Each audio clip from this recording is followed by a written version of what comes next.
கறி வெட்டுறது அங்கே உங்கள் வீடு வரைக்கும் போகணுண்ணே. உங்கள் வீடு வரைக்கும் போகணும். ஆமாம் நான் போகிறேன். அப்படியே போதும் என்னண்ணா லைவாக போகுதுண்ணே.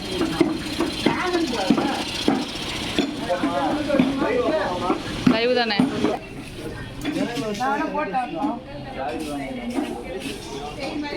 தாத்தா வண்டி சாமி கேட்குறாங்க.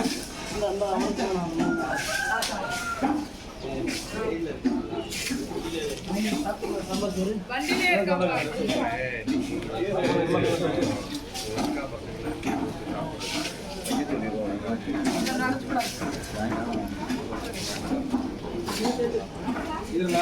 ஆமா குச்சி இல்லையா?